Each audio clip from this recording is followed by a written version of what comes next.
नमस्ते। आज हम बात करेंगे एक बहुत ही प्यारी सी हिंदी कविता की। अब देखिए, पहली नज़र में तो ये बच्चों की एक सीधी-सादी कविता लगती है ना? पर असल में ये एक कमाल का एजुकेशनल डिज़ाइन है। एक ऐसा डिज़ाइन जो हमें सिखाता है कि दुनिया को देखना और समझना कैसे है। तो चलिए, इसी में थोड़ा और गहरा उतरते हैं। तो आज हम क्या-क्या देखने वाले हैं?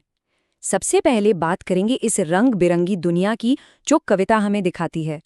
फिर देखेंगे कि कैसे शब्दों में रंग भरे गए हैं। उसके बाद समझेंगे कि ये कविता हमें देखने से सोचने तक कैसे ले जाती है। और आखिर में एक बहुत ही मज़ेदार भाषा के खेल पर भी नज़र डालेंगे। तो चलिए शुरू करते हैं। एक रंग-बिरंगी दुनिया। देखिए, ये कविता सिर्फ रंगों की एक लिस्ट नहीं है, बिल्कुल नहीं, बल्कि ये हमारे आसपास की दुनिया को गौर से देखने और उसे कैटेगराइज करने का, मतलब कि श्रेणियों में बांटने का पहला और सबसे जरूरी सबक है।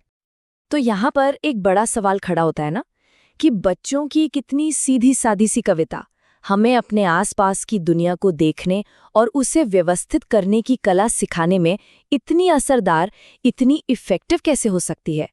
आज हम इसी कविता के पीछे छिपे कमाल के हुनर को समझेंगे। तो अब आते हैं कविता के दिल पर, शब्दों में रंग। चलिए, अब सीधे कविता में चलते हैं और इन चार खूबसूरत रंगों की दुनिया में खो जाते हैं। देखते हैं कि शब्दों के जरिए कैसी तस्वीरें बनाई गई हैं।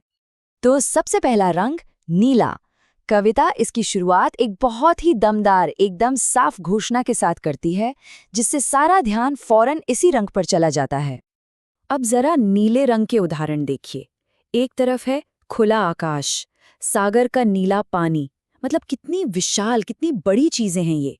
और फिर दूसरी तरफ मोर के सुंदर पंख, पेड़ पर बैठे पंछी, कितनी छोटी और बारीक डिटेल्स हैं। तो ये कविता हमें बड़े और छोटे दोनों पैमानों पर देखना सिखा रही है।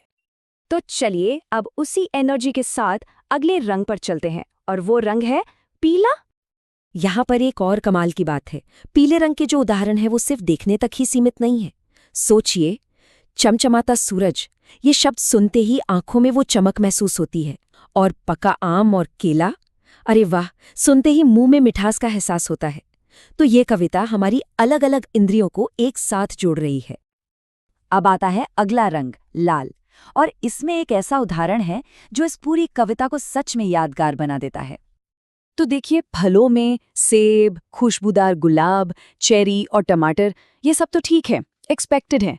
पर जरा आखिरी उदाहरण देखिए, मेरी नाक पर फुंसी। ये कमाल है, एकदम जीनियस स्ट्रोक है ये एक मजेदार, थोड़ा हैरान करने वाला और इतना पर्सनल उदाहरण है कि ये कविता सीधे हमारे अपने अनुभव से जुड़ जाती है, और इसी वजह से ये कभी भूलती नहीं।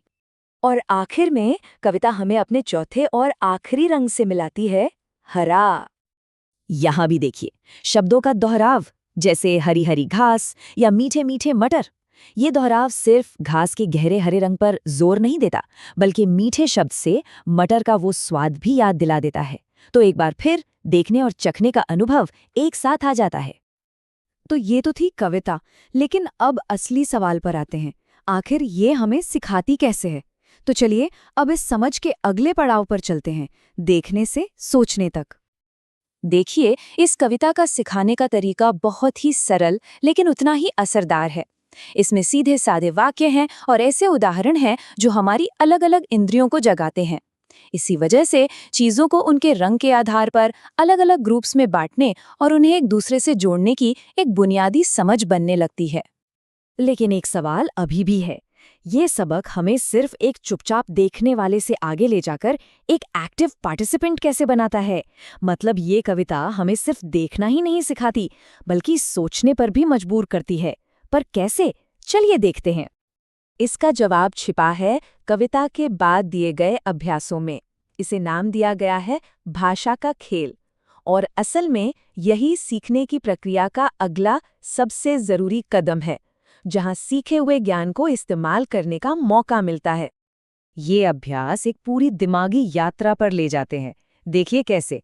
सबसे पहले अपने किसी पसंदीदा रंग पर कविता लिखने के लिए कहा जाता है। ये है क्रिएटिविटी का इस्तेमाल। फिर नीले और पीले रंग की और चीजों के नाम लिखने होते हैं।